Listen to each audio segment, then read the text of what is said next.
In this module, we will discuss some of the different analytical products and techniques that may be employed by the analyst.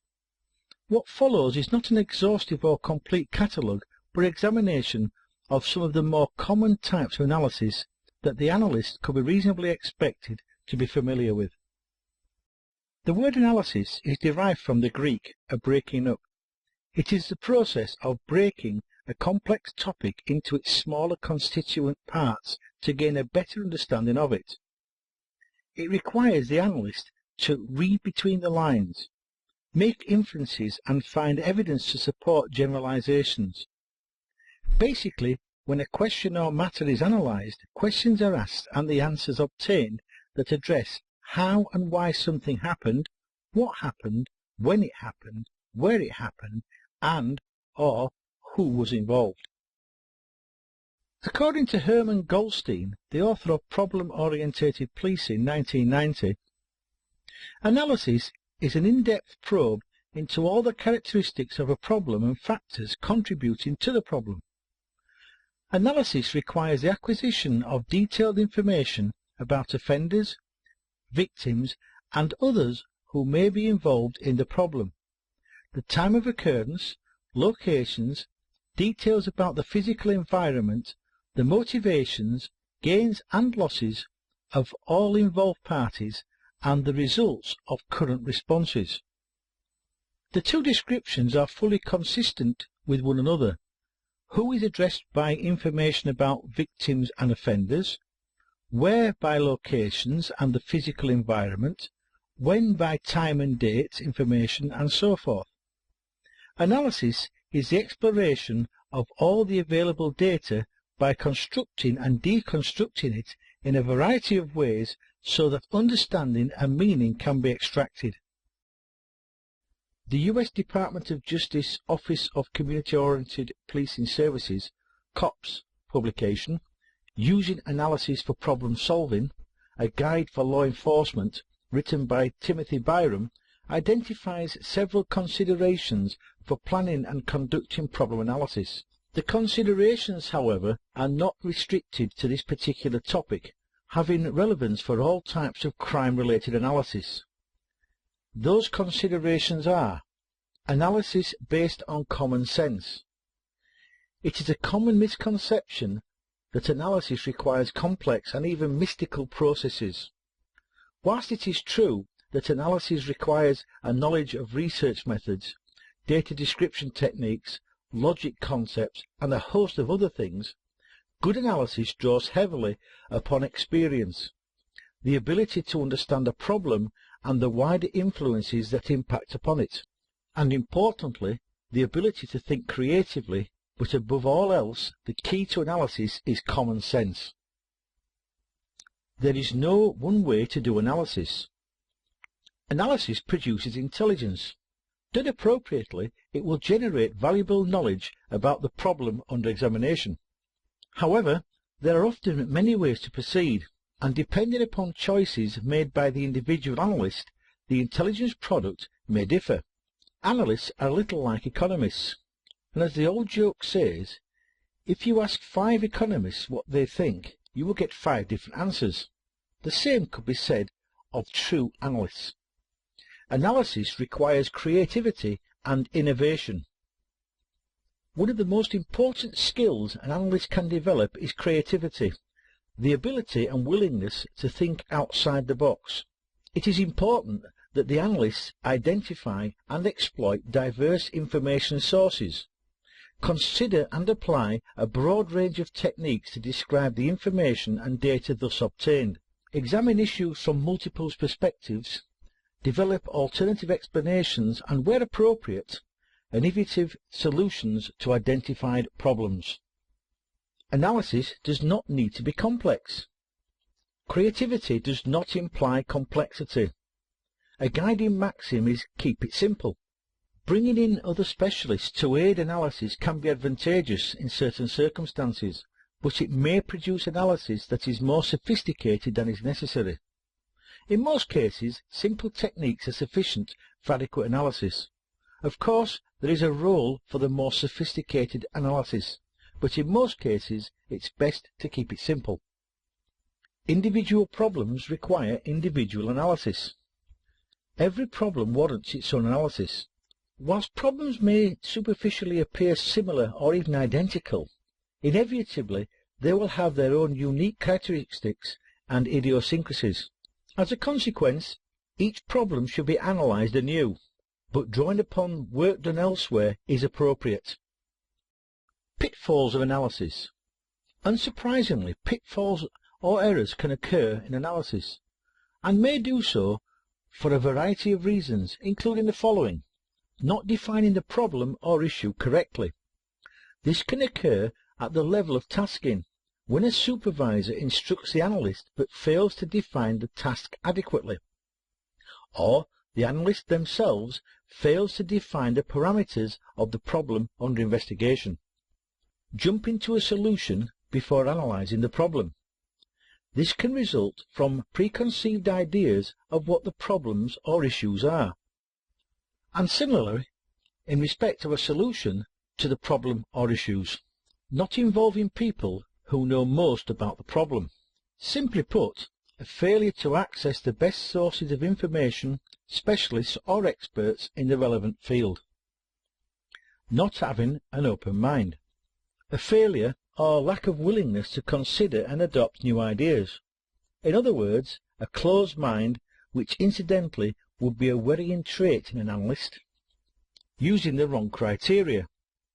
The standards and guidelines upon which decisions are made are not suitable for the purpose.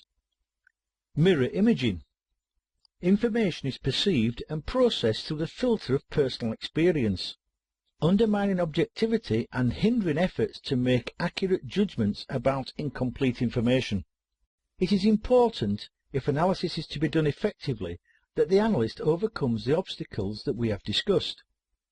To that end, the analyst should have certain qualities, including objectivity and experience, a creative and open mind, and the ability to think critically. Unfortunately, these qualities are not always innate, and as a consequence have to be learned. The analyst should seek to ensure that the problem or issue being examined is clearly defined, that experts in the relevant fields are consulted, and that a variety of solutions to the problems are identified. These should then be considered before the most appropriate is selected and implemented. Finally, that the decision-making process is logical and robust.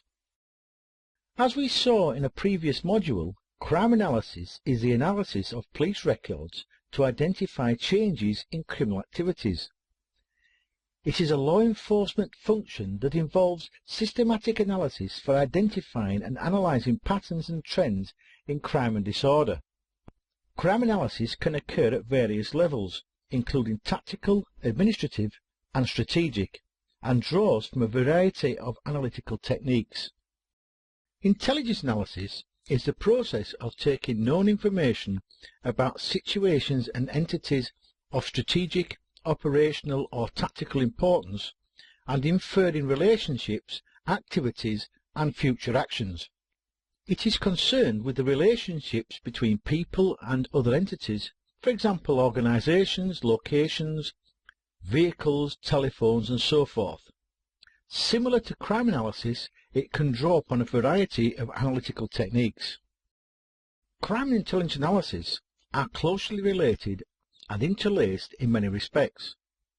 Arguably, the demarcation between the two is not clearly defined.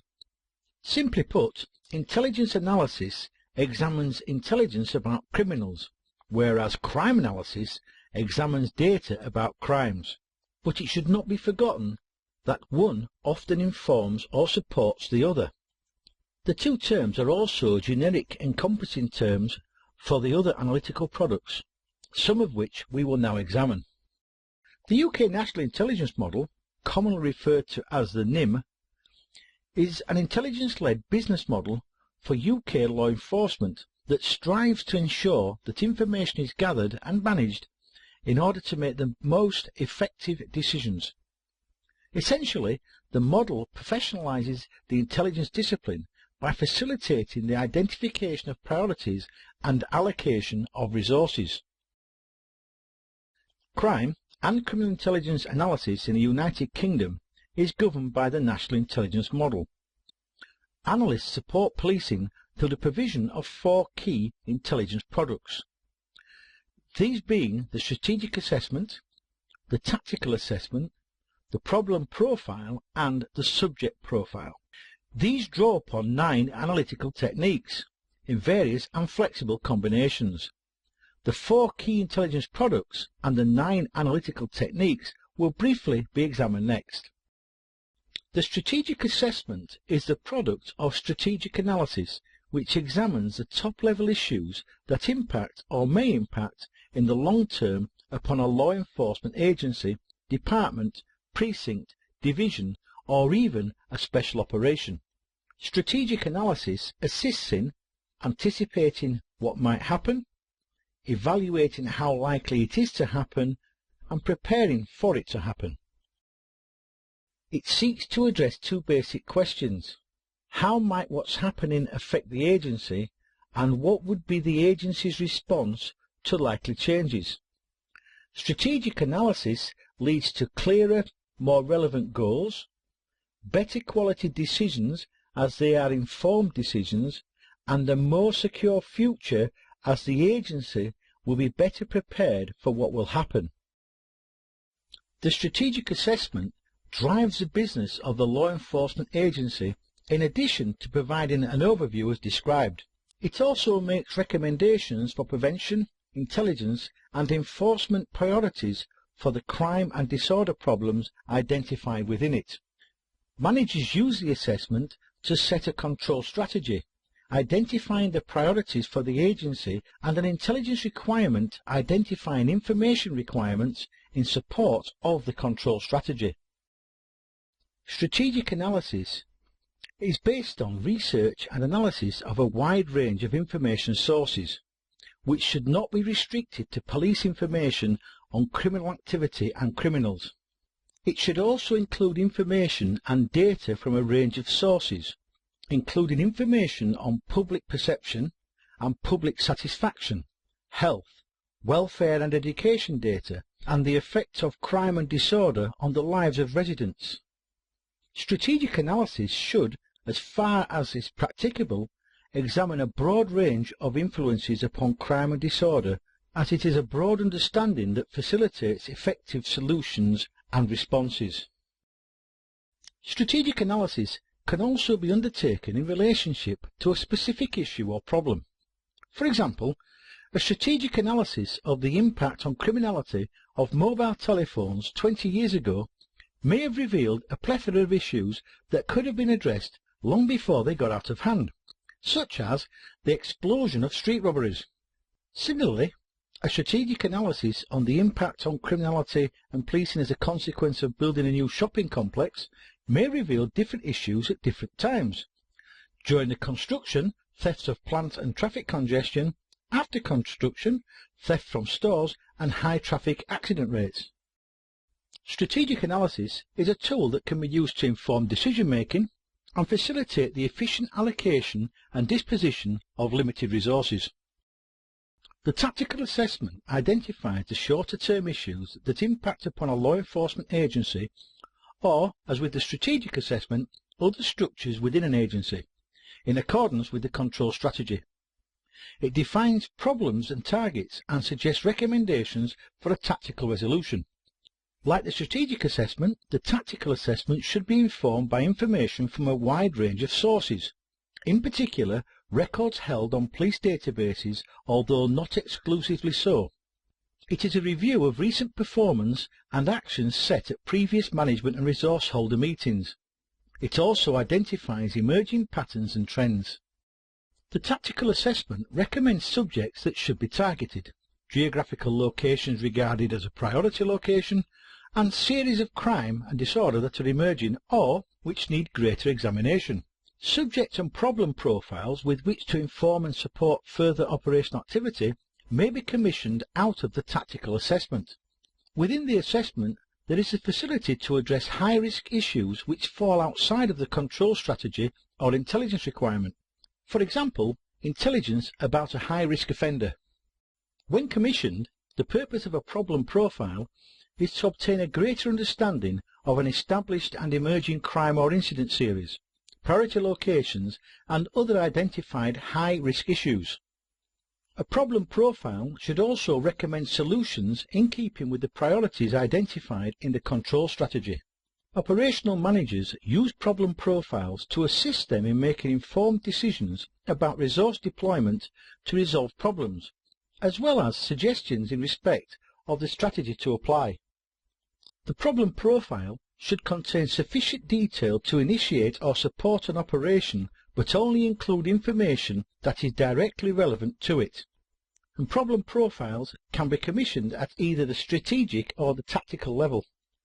Problem profiles may result in the identification of individuals for whom it is appropriate to compile a subject profile. For example, a problem profile about an area might identify a house burglar who commits a significant proportion of the crime in that location. The purpose of a subject profile is to obtain a greater understanding of either a person, that's a suspect or victim, or a group of people in line with the control strategy priorities or other high-risk issues. The subject profile should contain sufficient detail to initiate or support an operation in respect of a subject, but should only include directly relevant information. A subject profile should also recommend solutions in keeping with the priorities identified in the control strategy. Operational managers use subject profiles to assist them in making informed decisions about resource deployment to target subjects, as well as suggestions in respect of the strategy to apply. It is used to gain a greater understanding of an individual and to target or protect the individuals through prevention, intelligence and enforcement opportunities. The content of a subject profile will vary depending on the nature of the threat posed by the subject. For example, the profile may contain a detailed investigation of a subject and their activity, or simply a brief review of the subject's recent activity and current associates. Network analysis examines the links between people who form criminal networks, and also the significance of those links, the roles played by individuals, and the strengths and weaknesses of a criminal enterprise. It examines the key attributes and functions of individuals within a network. Together with financial and communication arrangements, it has application at both strategic and tactical levels. Results analysis evaluates the effectiveness of law enforcement activities, for example, the effectiveness of patrol strategies, crime reduction initiatives, or a particular method of investigation. Graphs, charts and maps may all be used in presenting results analysis, which may contribute to all four key intelligence products. The technique may help to identify best practice or, conversely, areas for improvement. Crime pattern analysis is a generic term for a number of related analytical disciplines, such as crime or incident series identification, crime trends analysis, hotspot analysis, and general profile analysis. It is a major component of problem profiles and contributes to both strategic and tactical assessments.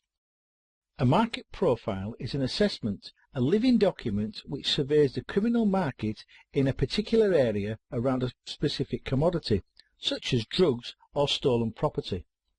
It details the nature of the market, any trends in availability, the price of commodities or services, any key individuals, networks, and associated trends in related criminality which are connected to the criminal market.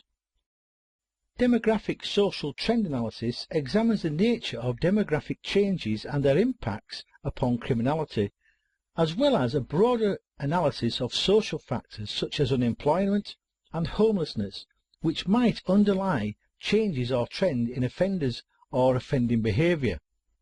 It considers the significance of population shifts, attitudes and activities. It can be used to inform a strategic assessment.